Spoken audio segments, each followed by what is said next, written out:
Hi everyone, I'm JD. Welcome back to my channel.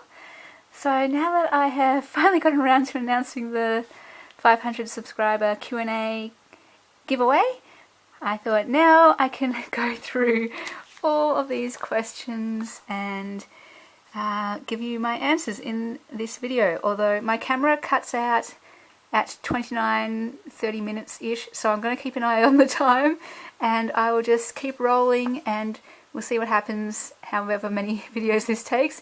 I'll try to make it a bit like a show and tell answer session, Q&A session, just so it's not so, I don't know, boring just listening to me. But I hope you maybe craft along with this video or do some junk journaling and just have this on in the background while you listen to me share these answers if you are wanting to know the answers to the questions. So alright, let's just get into them and see how far we get.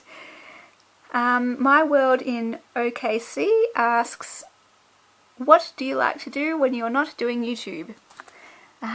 Well, making journals for one, and definitely journaling, doing my own journaling. I also love to read and just write, and dancing. I love dancing, and I do ballet and contemporary, and just absolutely adore ballet in particular. And the other thing, I guess, is I love going to the beach. Kathleen asks, are you getting more comfortable sharing your products? Oh wow. I guess so. It's kind of weird calling them products in a way.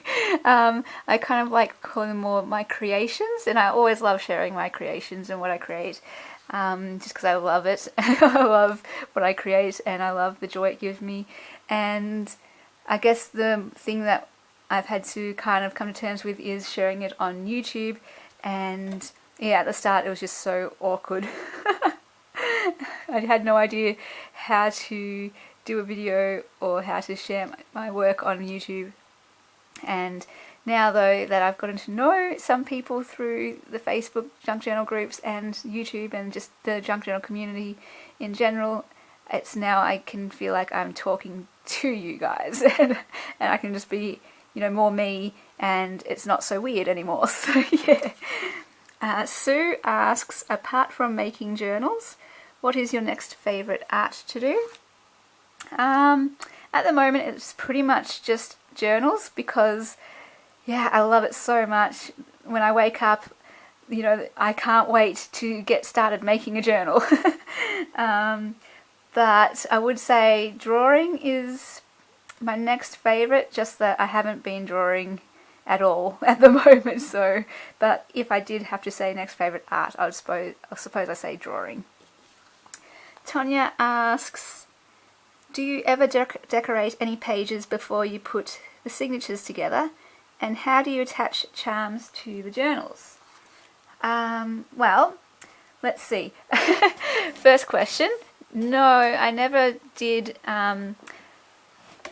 decorate the pages before I attached the signatures or put the signatures together. Sorry, just getting the other show and tell thingy. But now that I've got my sewing machine, I am trying to pre-embellish the pages, I suppose. And this is kind of, I haven't shown this one, but I showed a video of my dragonfly version of this where I tried sewing directly onto the pages, and this is a sunflower one that I made. And I'll just kind of give you a little flip through of this with the ephemera inside as well, and I don't know if it will be in this order, but just to show you what it kind of looks like, and some with lace also sewn onto the page. And love this one with the pocket. So yeah, as I get more comfortable with the sewing machine and working out how to, I don't know, embellish pages, pre-do them, I do hope to get more into, yeah, pre-decorating the pages before putting the signatures together. So this is all ready to go pretty much. I just got to look at the order again. Love this kind of pocket here too. And then get the right cover for it and then turn it into a proper journal. So yeah, just a quick flip through so I won't have to do a video for this by itself. And yeah, so it's like a matching one to the dragonfly one. Okay.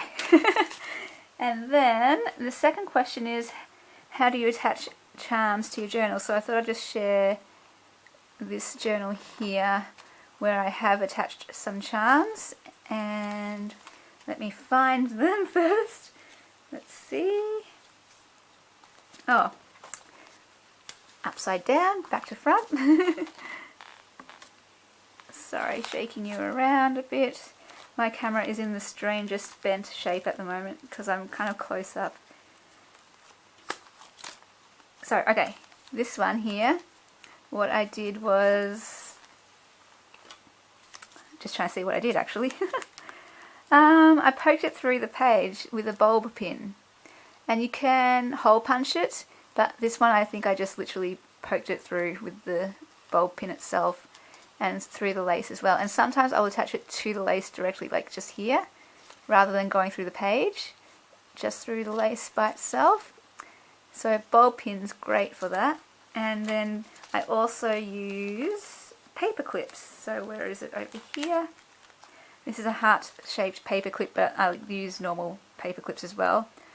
And then that is just attached to the side of the page, and I love doing that with the paper clips on the side.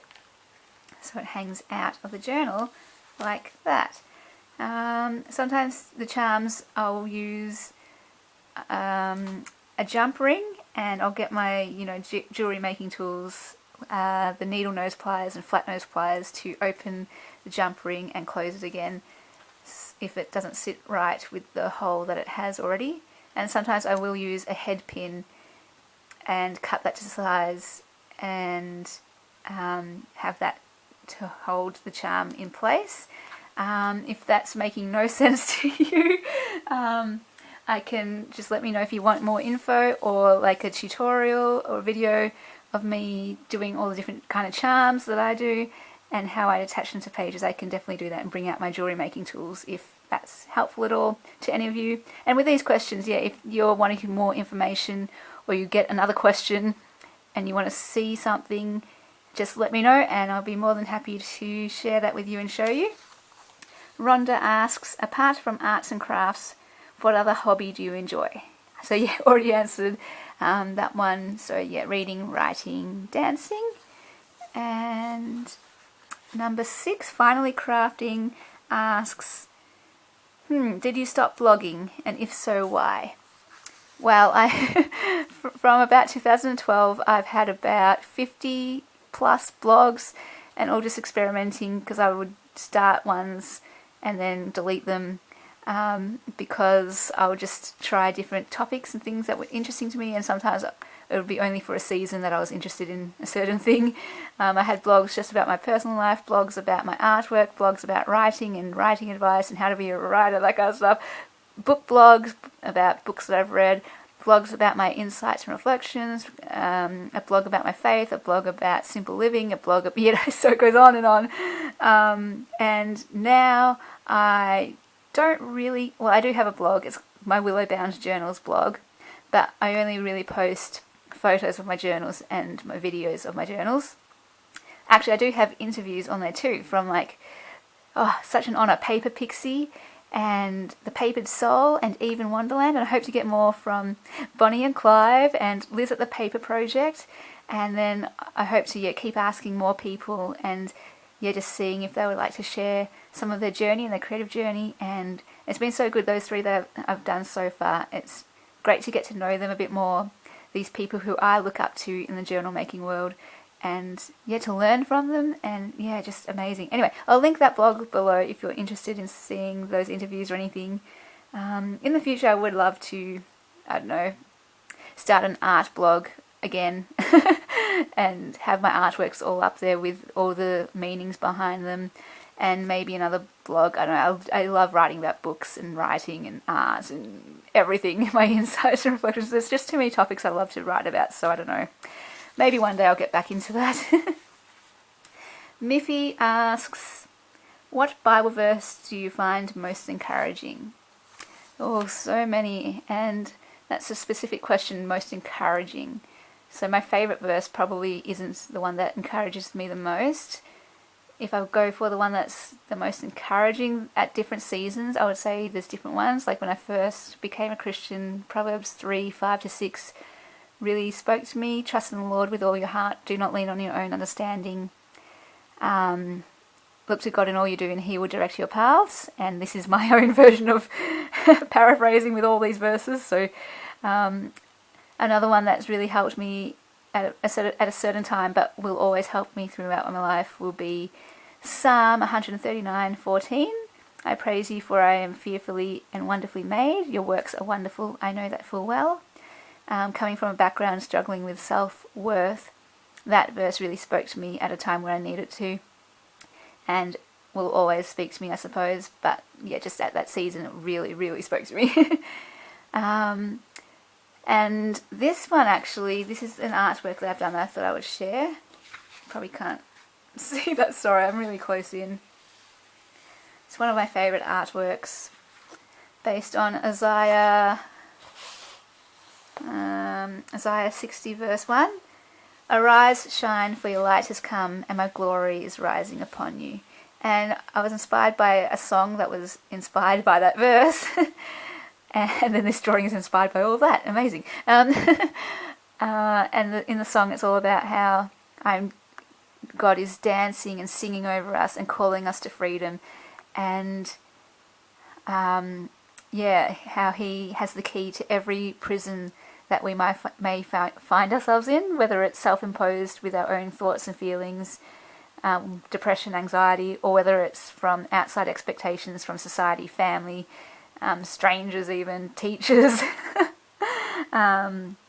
whatever it is. If you're trapped in pain or doubt or guilt or anything, we're so many different prisons, poverty, famine, all so many different prisons. And yeah, just knowing that God is there always singing and dancing over us, calling us to freedom and telling us, you're mine. Like, yeah, He just, no matter what the battle is, no matter what the prison is, He's like, no way, I'm calling you, you're mine, you're called.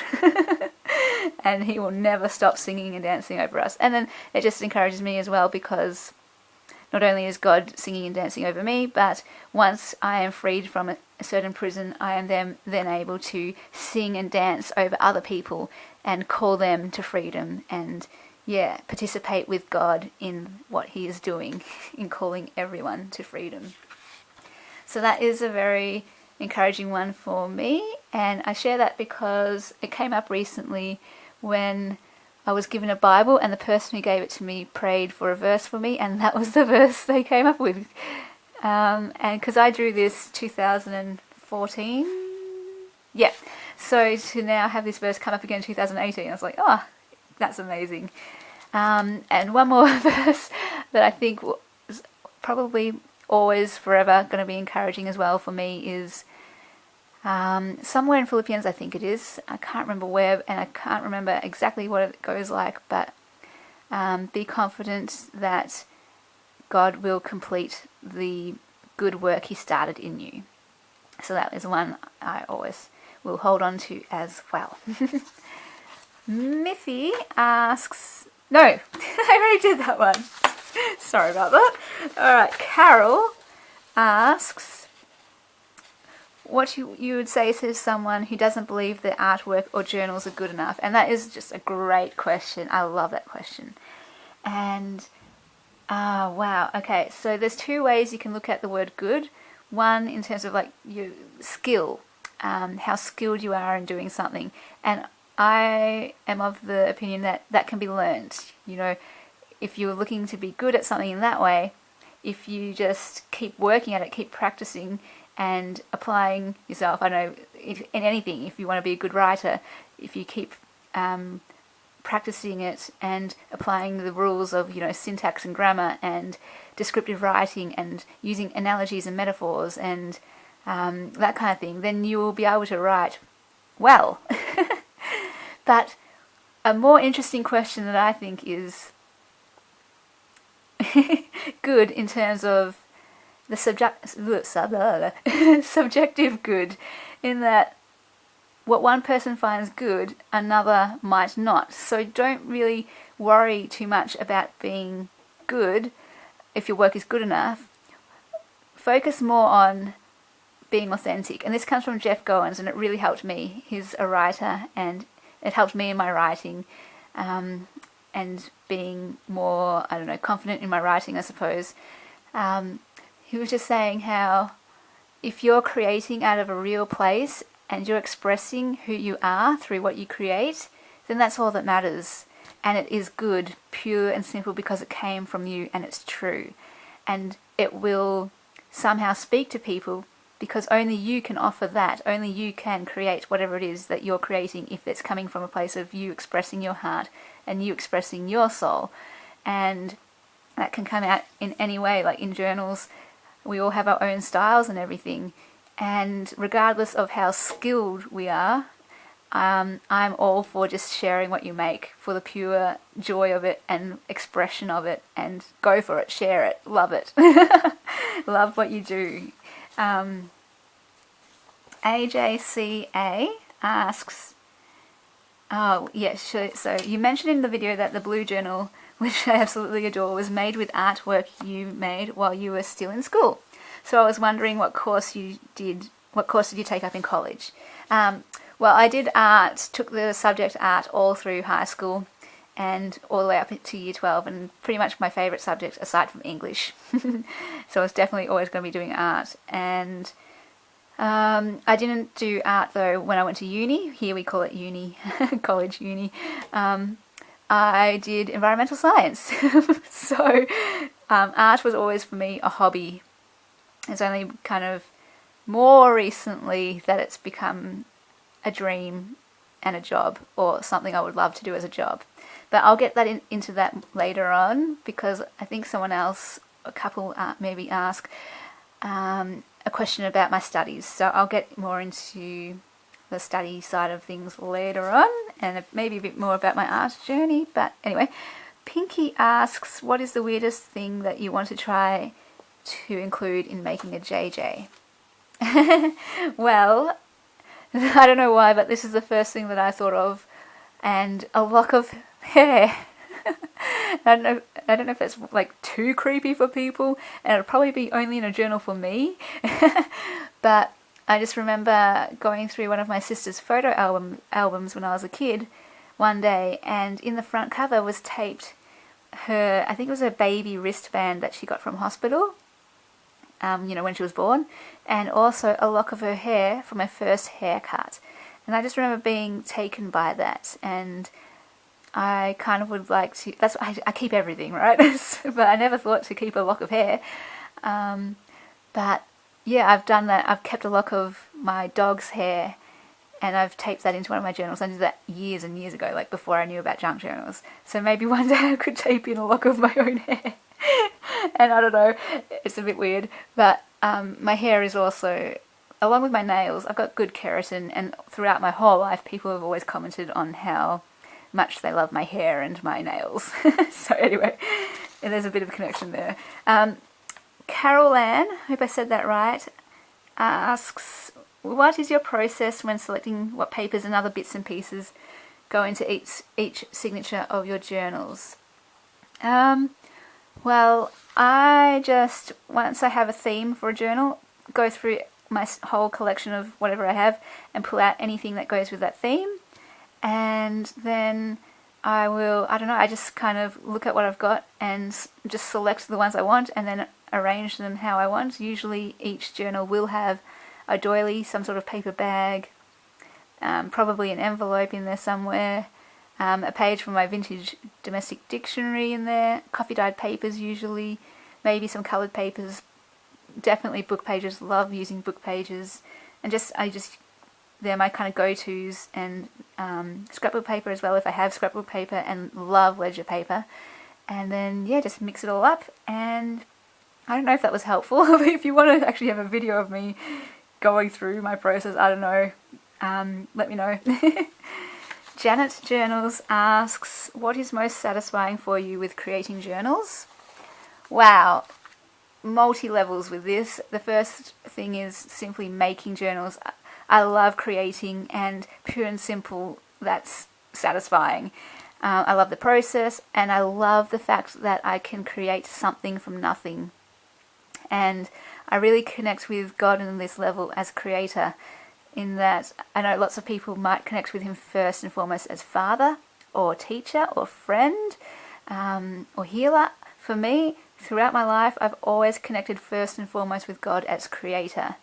And when I create, I kind of feel like I get a glimpse of what it must have been like for him to create, because I just feel so much joy and even pride at what I create. And when I see what I create, I keep everything that I create just because I love it. And I kind of think that's how God sees his creation, like every little thing, every bird and every tree and every person. He just goes, oh, I loved creating you. And he just smiles at us when he sees us with such a feeling of pride in what he's done and in who we are and what he's made. And I just connect with that. So but the other side of this question, what I find most satisfying is when it actually goes to a person and they say things like, this is how I'm going to use it, or this element that you included really spoke to me, or this reminded me of this loved one, or this story, or this had meaning for me, and this inspired me to write about this, or to write again, or to journal, or to make my own journals. Like when I get those comments from people, that, oh my goodness, I love that so much. That my journals and my creations can not only just give me joy, but do something for other people, whether it's inspire them, encourage them, or I don't know, help them in some way. I just love that. Love it, love it, love it so much. And it's just such an honor. So humbling. Little Annalisa asks, regarding your beautiful, vibrant journal cards, what cardstock it is, and if it's not too personal to ask, what company you use or online company to print them. So these are the cards, and I get lots of questions about what I use to print them or where I print them. I print them myself, so I just buy 200 GSM cardstock and glossy finish to it. And then I am very thankful that my work, where I work, I'm the administrator at my church, and they have a big office, printer thingy, and people can pay to use that. And so I just take along my own papers and pay to print off all of these cards. And they come out so great, so vibrant, nothing is lost. And I think even it looks better than the originals, because the originals, you can see every little groove and dint and everything. In the prints, it kind of just, it's so flat and smooth and vibrant, and I love how it comes up in the prints. Heavenly Imaginings asks, what are your favourite non-traditional art supplies to use? Well, I love that in a junk journal anything goes, and that you can use things like junk mail and trash and things that other people would throw out, or scraps and that kind of stuff. And I don't know, I love that you can repurpose things and give new life to things and use things in different ways in a journal. So even though it might be an art supply, you might be able to put it in a journal in a different way to what people would normally use it. And things like, this is just off the top of my head, my ring, using this to add as a charm, or as a the dangle on the side of the spine of the journal. I think that would be so pretty. And then if you have like a grandma's ring, or a ring that doesn't fit, or something that has sentimental value that you want on your journal, you can do that. Rather than using jewelry to wear, you can use it to put in your journal. And I love that about junk journals. Denise asks, have you ever made a journal that just didn't work out for you? Yeah. So one of them that I made for me, the journal was great, but once I started using it, I found out it wasn't working for me. It was embellished with pockets and tags and things, and the pages were already decorated, and I was just struggling to use it. So I wanted to take all those things out so that I could use the page how I wanted to use the page rather than having it already done for me, even though I did it myself. So I ended up taking that journal apart and making a different journal with it. And now I just have my Daphne's Diary one, which I love because the pages are blank, but it's also mixed with pretty pages just for decoration. And there are a few others that I've made. My very first one that I made with a single signature with hand binding, I just did it as an experiment to see if I could hand bind. And yeah, once I started making more journals, I realised that that journal wasn't great in terms of quality. The binding was actually good, just the pages were a bit of a mismatch. I think that's okay in a journal, but just not happy with it because it wasn't, you know, pretty in my eyes. So I took that one apart and reused the pages. And there's a couple others. I might share them in a video later on and ask your advice about what to do with them. Yeah, there's 3 that I just am not happy with, but yeah, I'll share that in a later video, I guess. Tammy asks, are you going to continue to create new journaling cards with your art? And would you consider turning them into thank you cards with the words on the cover of the cards? Yes, so I definitely am planning on putting up more journal cards with my artwork in my shop and sharing a video about them with the stories behind them. It's just that I am uncertain how to go about it, how to organise them into 10, because Etsy only allows you 10 photos, and that's why there's packs of 10 up there. But I'm just not sure if that's the best method, because what if people only want 3 or 1, or they want 1 from this pack and 1 from that pack and 1 from that pack, rather than all the ones in one pack. And ideally I would love it if I could just do 1 listing for each photo, or art card, and then have the story with it, and then people can choose which ones they want and how many of each they want and what type they want of each one. And Etsy, I'm not really seeing how to do that at the moment, and so I've been delaying. But yeah, I'm definitely planning on putting up more, and we'll just see how we go. And would you consider turning them into thank you cards with the words on the cover? Well, yeah. So this is one of my folded cards, and I can do anything. So if you have something you want to see, then just let me know, and I can make it up, have a play. If you want the words on the front, just let me know what words you want, and I can play around with that. Wherever you want the words, what words you want to say, just, yeah, let me know. And I would be happy to do that for whoever. Crafty Kitty asks, what is your favourite journal theme you enjoy creating the most? Theme. I really love vintage, obviously, but I probably love pairing vintage with something. And at the moment, I would say botanical. I really love botanical journals at the moment. So, yeah.